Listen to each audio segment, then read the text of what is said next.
Verset biblique expliqué, Proverbes chapitre 1er, versets 21 à 22. Bonjour, je vous propose d'étudier aujourd'hui les versets 21 à 22 qui sont tirés du premier chapitre du livre des Proverbes du roi Salomon. La Bible nous dit ceci, verset 21, « Jusqu'à quand, stupides, aimerez-vous la stupidité?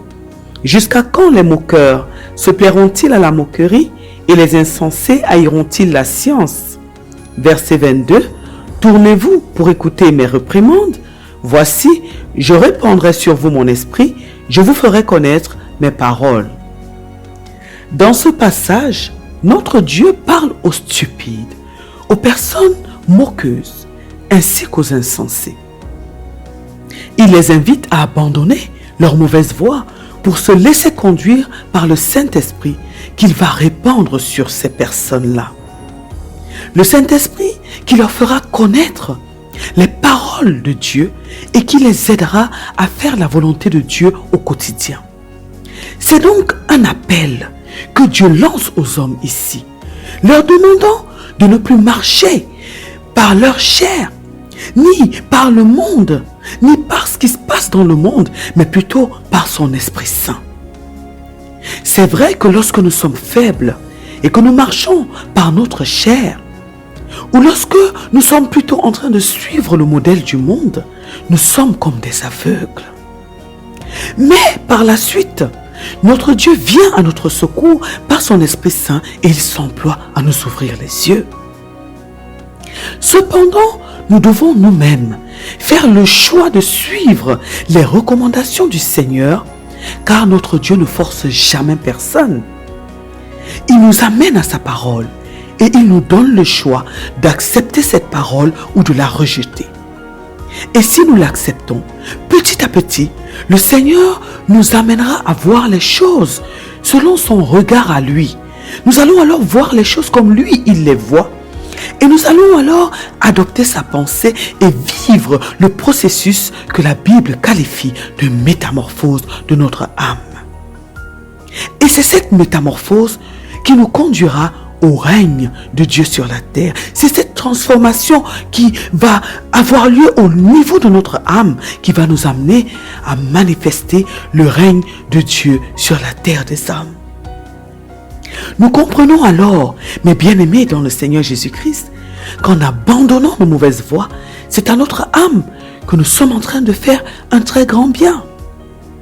En effet, notre âme est transformée, elle est restaurée par ce processus-là et nous pouvons alors devenir des hommes et des femmes matures. Nous pouvons alors prospérer et entrer dans notre règne sur la terre selon le mandat que Dieu nous a attribué. Nous comprenons alors combien cela est important, combien c'est important que notre âme soit métamorphosée, qu'elle soit transformée, qu'elle soit restaurée. Puisque nous ne pouvons pas vraiment avancer dans la vie sans une âme qui est transformée par Dieu. Oui, après notre nouvelle naissance, nous recevons un nouvel esprit. Après notre nouvelle naissance, notre physique est pareil. Et c'est notre âme qui a besoin d'un très grand travail. Et lorsque Dieu, dans ce passage, interpelle les moqueurs, les insensés, les stupides, il les interpelle concernant leur âme. Alors, ce n'est que lorsque notre âme est transformée, lorsqu'elle est restaurée, que nous serons des personnes agréables à Dieu et que nous pourrons accomplir les desseins de Dieu sur la terre. Mes bien-aimés, dans le Seigneur Jésus-Christ, à travers la lecture du passage d'aujourd'hui, à travers cette explication, décidons d'abandonner nos mauvaises voies pour nous laisser conduire par le Saint-Esprit de Dieu et afin que nous puissions être transformés par lui, que notre âme soit complètement restaurée. Soyons conscients de ce que nous gagnerons pour notre vie et décidons de nous attacher fortement et fermement, définitivement à notre Dieu.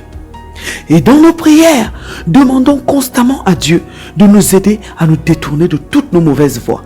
Que nous ne soyons pas du tout des insensés, que nous ne soyons pas des stupides, que nous ne soyons pas des moqueurs, parce que nous allons déplaire à Dieu, mais que nous soyons des hommes et des femmes à l'image de Jésus-Christ, qui allons plaire à notre Dieu au quotidien. Demandons-lui dans nos prières, demandons-lui constamment de nous aider à accepter, de nous laisser conduire par le Saint-Esprit pour le salut de nos âmes et afin que nous puissions régner sur la terre selon le mandat que Dieu nous a assigné. À bientôt pour une autre explication. Que Dieu vous bénisse.